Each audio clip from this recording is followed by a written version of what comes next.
ikaze kuri Raza Media TV nanone kubo tudaherukanye mbanza kubiseguraho, ariko ubu niwo mwanya ni nacyo gihe tureberaho ibigezweho kuri social media. Social media trend rero tugiye guhera kuri social media trend naguhitiyemo aka kanya, ndetse dukomerezeho tureba n'izindi ngingo zibyagiye bisohoka mu binyamakuru bigiye bitandukanye, ndetse n'ibiri kuvugwa ku nkiko z'u Rwanda impande zombi, ndetse yaba mu majyepfo, amajyaruguru, uburengerazuba n'uburasirazuba.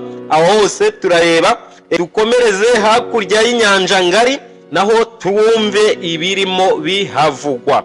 Dutangire rero channel yo ni Raza Media TV, naho ngiye ukurikiye ni Pastor Rutargituro nk'umunyamakuru. Social media trend y'uno munsi rero naguhitiyemo iyihe, ndagira ngo nyikwereke, hanyuma nimara kuyikwereka tuyisesengureho gatoya, duhita tugaruka turebera hamwe n'ibindi biri kuvugwa hirya no hino mu bitangaza makuru bigiye bitandukanye.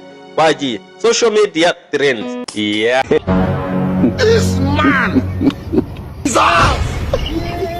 He's off.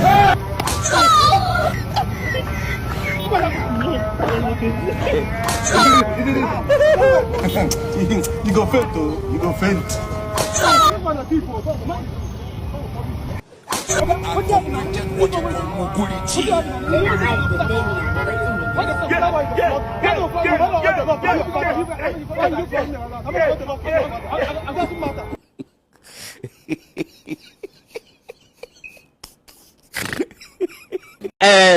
Nkuko ureba iyi video, noneho ndagira ngo tuyisesengureho gatoya. Video nyine tuba twakuye kuri za mbuga nkoranyambaga, hanyuma tukareba tugasanga nubwo bayiteguye mu buryo bumeze nkaho ari comedy, ariko ni video iba ifite ikintu hano yakwigisha. Ni ukuvuga ngo hano reka nze nkubwire iyi video ikintu yari igamije ngewe nka Pastor Rutargituro nk'umunyamakuru. Ni ukuvuga ngo hano umugabo azabaza uyu mumotari wari ufite agapikipiki cyangwa se ako Swahili bakunda kwita boda, aramwegera amutungira urutoki hakurya ati reba kari akantu.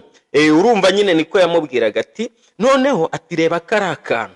Kumbe yari yabonye telefone hano ku ruhande rw'umufuka w'ibumoso yandaritse, amutungira agatoki, akaboko nanone akoresheje agatoki k'iburyo, akaboko k'ibumoso kaza noneho gakora mu mufuka w'umugabo, akuramwo telefone ayikenyereraho. Hanyuma mu kuyikenyereraho, hirya ku ruhande hari undi mugabo wabibonye, ariko akoresha uburyo bwose bushoboka, atabarira hafi, yakuyemwo umukandara w'ipantaro yari yambaye awukubita umujura. Hanyuma rero umujura amaze gukubitwa, bamutegeka kugarura ibyo yari yibye.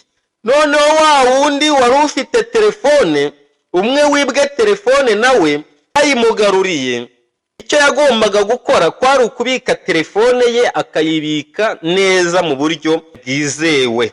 Ariko icyaje gukurikiraho, nawe yayisubije mu mufuka kumwe yari ibitsemwo mbere yuko bayiba. Nka rero ikintu cyaje guhita kiba, nawe yarahanwe. Ni ukuvuga ngo uwibye bwa mbere yarahanwe, agaruzwa yakwa n'ibyo yari afite. Nyiri kwibwa nawe ahanirwa kutabika neza properties ziwe cyangwa se imitungo ye.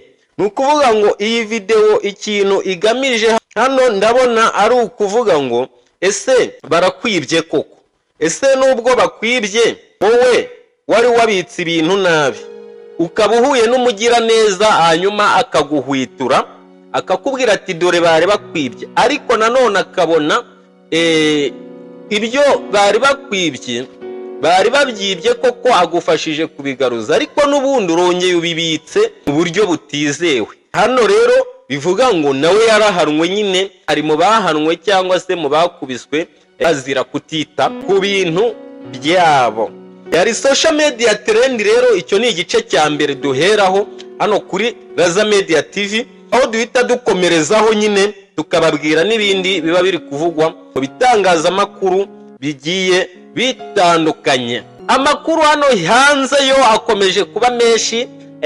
Abagiye bakurikirana y'amano yarafashwe arafungwa akekwaho ibikorwa by'ubugizi bwa nabi cyane ku bikorwa yaherukaga kugirira umugore we birimo ibigize icyaha, afitwe n'ubundi n'inzego zibishinzwe ndetse iperereza ndetse n'imanza nabyo birateganyijwe kuri y'amano.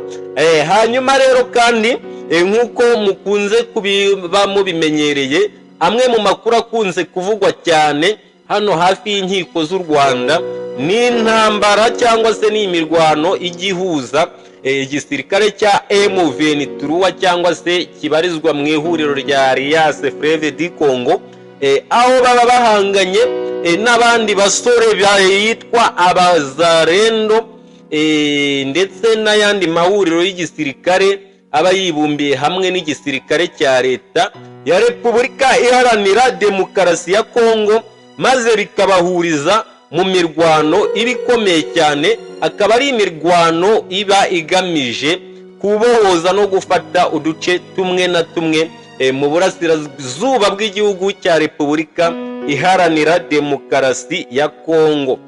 Iyo mirwano rero muri ino minsi, muri iki cyumweru turimo tugenda turangiza, yongeye kuvugwa cyane mu bice birimo za Rubaya, mu bindi bice za Minembwe n'iyindi misozi igiye ikikije ibyo bice.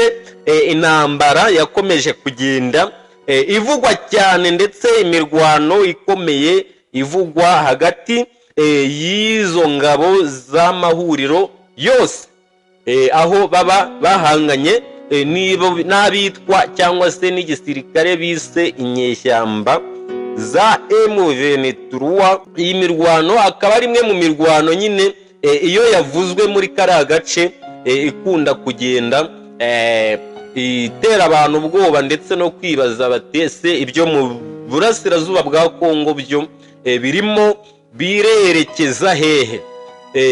Ikindi twavuga n'ubundi ku bijyanye na Kongo n'u Rwanda nuko bamwe mu ntumwa za USA cyangwa se za Amerika bahuriye n'abo mu gisirikare no mu ihuriro rya M23 hano mu Rwanda ku Gisenyi muri iyi minsi ku kibazo cyo muri buriya burasirazuba bwa Repubulika Iharanira Demokarasi ya Kongo. Ku ruhande rwa M23 mu minsi yashize hagiye hagenda havugwa ko igisirikare cya M23 cyagiye kivana ingabo mu birindiro bimwe na bimwe bimukira mu bindi ndetse bata uduce tumwe na tumwe mutwo bari barafashe, ariko abo ku rundi ruhande bo bakavuga bati n'ibindi bice nk'imijyi izwi cyane Bukavu na Goma, hamwe ni mu majyepfo andi mu majyaruguru ya Kivu, mu bice byombi ko bazaruhuka cyangwa se bazarekeraho kurasa muri buriya butaka, ari uko intare za Sarambwe zayamanitse zirukanse zagiye kandi zataye ibyo bice byose bakabibirukanamo ku ngufu za gisirikare.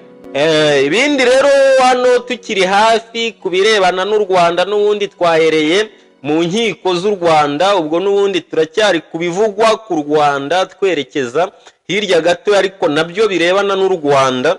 Nuko igisirikare cya RDF cyongeye guhabwa kontara yo kurinda kampani cyangwa se kompanyi z'ubucukuzi bw'ibikomoka kuri gaze na peteroli hariya muri Cabo Delgado, mu ntara ya Cabo Delgado muri Mozambique, aho Leta Zunze Ubumwe za Amerika zahaye uburenganzira izo kompanyi ko zemerewe kurindirwa umutekano n'igisirikare cya RDF.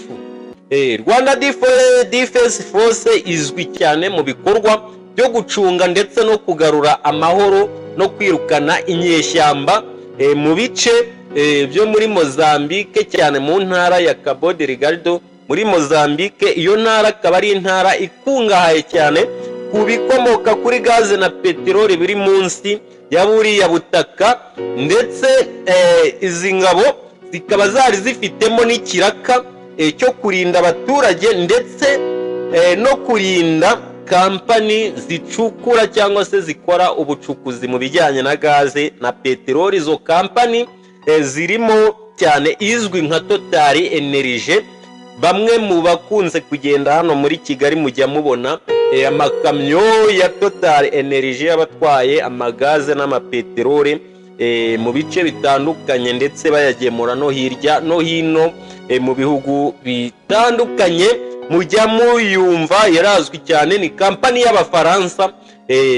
Ibyo rero bikaba byabaye aho izo kampani zikomorewe kuba zakorana n'iki gisirikare cy'igihugu cyacu cy'u Rwanda, nyuma yaho Leta Zunze Ubumwe za Amerika bafatanyije n'Abanyaburayi n'ubundi bari bafatiye bamwe mu basirikare bakuru b'igihugu cy'u Rwanda ibihano, n'igisirikare nyirizina muri rusange bari bafatiwe ibihano birimo kwamburwa viza, gufatirwa imitungo yabo yerereye mu bihugu by'Abanyaburayi n'Abanyamerika, ndetse no kubuzwa n'ubundi burenganzira bumwe na bumwe mu buryo bugiye butandukanye. Ibyo akaba ari bimwe nyine mu byo twakubwira nyine. Ni inkuru zagiye zitambuka mu binyamakuru bigiye bitandukanye byandikirwa hano iwacu mu Rwanda, ndetse harimo ibinyamakuru wasura nka bwiza.com. Ni igitangazamakuru kiba kirimo amakuru atandukanye ku bakunda gusoma, ushobora kugenda usoma. N'ubundi amakuru yacu mu buryo buvunaguye tuyakomereze hirya noneho y'inyanja ngari. Hirya y'inyanja ngari turahera mu Burusiya, ubwo turacariya mu bice bya Mediterane, twambuke turenga Uburayi ho gatoya tujya mu burasirazuba bw'Uburayi, ahaherereye igihugu sori gatoya bampamagariye mu kiganiro. Alo, wi, yego, reka mbwire wa muntu. Amakuru yacu n'ubundi mu buryo buvunaguye, reka tuyakomereze hakurya y'inyanja ngari, duciye kuri Mediterane cyangwa tukambukira mu nyanja z'Abahinde, ariko tugenda twerekeza mu bice by'Uburayi bw'uburasirazuba, ahaherereye igihugu cya Ukraine ndetse n'igihugu cy'Uburusiya. Ku gihugu cy'Uburusiya rero ibintu bikomeje kugenda bifata indi ntera, aho igihugu cya Ukraine cyangwa se perezida w'igihugu cya Ukraine aheruka gufata icyemezo gikomeye abantu benshi bakunze gufata nk'igikorwa cy'ububwa. Batera igihugu cy'Uburusiya bakoresheje drone zisaga magana n'amagana, bazohereza mu Burusiya zigwamwo abantu batandukanye. Noneho bibabaje, burya ngo haje kugwamwo n'abanyeshuri bari mu madorutwari, barimo baryamye baragwirwa n'ibisasu byoherejwe na za drone. Ni drone zakomeje kugenda zivuza ubuhuha, zica abanyeshuri babarirwa mu binyacumi. Hanyuma birangira rero birakaje leta y'igihugu cy'Uburusiya, ubwo ni Vladimir Putin, ahita yihanangiriza asaba Amerika mu buryo bwihuse gukura abasirikare bayo cyangwa gukura abadiplomate bayo. Sori, ntabwo ari abasirikare, ni abadiplomate, ubwo ni ba ambasaderi n'abandi bantu baba bahagarariye inyungu z'ibihugu byabo mu bihugu runaka.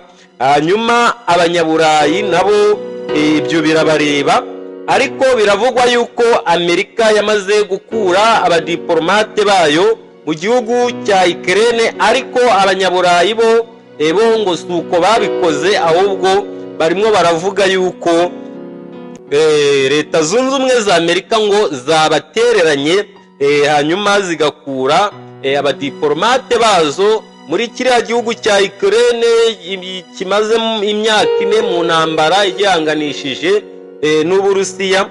mu bitero bya gisirikare biri strategique bigamije gufata ubutaka ndetse no kubuza igihugu cya Ukraine kwinjira mu muryango ushinzwe gutabarana uzwi nka NATO.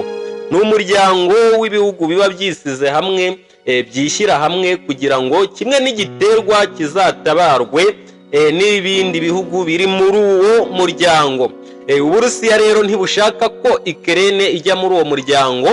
Uburusiya rero burashaka kwihorera kuri ibyo bitero ndetse bikaba bamaze abantu bose badafite aho bahuriye n'intambara ndetse n'ibikorwa by'urugamba kuba bavuye mu bice byose biri strategique, ubwo nahaherereye hafi y'ibice by'inganda bikora intwaro, ibibuga by'indege za gisirikare, ibikorwa remezo bimwe na bimwe bifite aho byahurira no kubangamira umutekano w'igihugu cy'Uburusiya. Ibyo nibyo bimwe mu byo naba nkubwiye rero aho ngaho, ubwo ibindi bizasohoka nabyo tuzabibagezaho mu biganiro byacu biba bigiye bitandukanye. Dukomereze noneho mu gice cy'Uburayi n'ubundi bw'uburasirazuba, aho ni mu gace mu bice byo hepfo gatoya mu burasirazuba ndetse bw'uburengerazuba bwa Aziya nanone gutyo, cyangwa se Aziya yo hagati mu buraruko bwo haruguru, aho igihugu cya Iran n'ubundi nacyo gikomeje kwihagararaho ndetse no gutsimbarara ku bijyanye n'ubusugire bwacyo. Aho ngaho ni ku muyoboro wa Hormuz, cyangwa se aho benshi bakunda kwita Hermus se Hormuz. Uwo muhora wa Hormuz uzwiho ngo kuba ariwo ucishwaho 20% bya peterole yose ikoreshwa ku isi ndetse na gaze. Aho ngaho rero abanya-Iran barahageze naho barafata barakomeza, abanyamerika nabo babuze uko babigenza, nabo bajyamo gutyo baragota nabo ku kindi gice cyo hepfo kigana ku nyanja y'Abahinde, aho bacungana. Bamwe baba bacunga ubwato bwinjira n'ubusohoka, aho bumwe busohoka budahawe uburenganzira ku ruhande runaka bukaraswa cyangwa se bukaba bwafatwa cyangwa bugasubizwa aho buvuye. Ibi byabaye nyuma y'aho Leta Zunze Ubumwe za Amerika zifashe icyemezo cyo kugaba ibitero bya operasiyo yo guhirika ndetse no gukuraho ubuyobozi bw'igihugu cya Iran mu rwego rwo kugira ngo barwanye cyangwa se bace intege ikiriya gihugu cya Iran kuba cyagera ku ntwaro kirimbuzi zizwi nka bombe nucleaire no gusenya zimwe mu ngomero z'amashanyarazi ya nucleaire zizwiho no gutunganya bimwe mu butare bwa nucleaire. Ibyo rero bikaba ari intambara nanone nayo irimo iramara amezi arenga 3 ku mpande zombi, bajya mu biganiro bavamwo ariko nta cyemezo cyifatwa. Hagati aho rero kandi nubwo biba bimeze gutyo, haba hari ibiba byagiye bitangazwa. Leta Zunze Ubumwe za Amerika zivuga yuko ibintu bigeze kure, hagiye kubaho diru, bwacya mu gitondo bakongera bakabihindura. Nyine ni ibintu biba biraho, twese tuba twaraheze mu rungabangaba tutazi iyo biva n'iyo bijya, ariko twebwe nk'ababikurikiranira hafi tuba twumva amakuru nyine kuzageza ku iherezo ry'ibyo bintu. Kandi ku rundi ruhande nanone Isirayeli nayo murumva nyine amakuru yacu aba yibanze ku bijyanye n'intambara cyane, twumva aho amahoro y'isi yaba aherereye. Isirayeli nk'igihugu cy'Imana, igihugu kizwi cyane, igihugu kizwi mu mateka yaba ari ay'isi mu buryo busanzwe ndetse n'ay'iby'ijuru mu bandi bizera. Isirayeli nk'igihugu cy'ubwoko bw'Imana bakomeje kugaba ibitero mu gihugu cya Libani, aho bakomeje kugenda bafata bimwe mu bice basenya, birukana abaturage, biyomekaho ubutaka. Nabyo akaba ari iyindi ngingo tutataruka hano mu ngingo z'amakuru avunaguye hano kuri Raza Media TV. Tutarakomeza nkwibutsa gukanda subscribe wowe uba wahisemo kugenda kubana natwe mu biganiro byacu bya buri munsi. Iyi ngingo ya Libani na Isirayeli rero yo Libani buriya ni igihugu nacyo kiba mu ntambara rimwe na Isirayeli, aho Isirayeli ibirwana n'ingabo za Libani ariko zihagarariwe n'abasirikare bafatwa nk'aho ari inyeshyamba cyangwa se igisirikare kiba gihanganye na Isirayeli hariya kuri buriya butaka. Si igisirikare cy'igihugu ahubwo ni igisirikare kiba kiri aho ngaho, kiba gishinzwe gukumira no kurwanya Isirayeli mu buryo bwo kwagura amatware ndetse no kwigwizaho ubutaka. Twambuke nanone hakurya inyanja ya Atlantike dusubire muri Leta Zunze Ubumwe za Amerika, aho bikomeje kuvugwa ko Leta Zunze Ubumwe za Amerika ngo bamaze kwitegura, bagiye kwataka igihugu cya Cuba ndetse bakanakigarurira burundu ku buryo nta bitero cyangwa se icyo gihugu kitazongera kwigenga, kikaba indi ntara ya Leta Zunze Ubumwe za Amerika mu gace k'amajyepfo, aho ngaho ni ku nyanja ya Atlantike.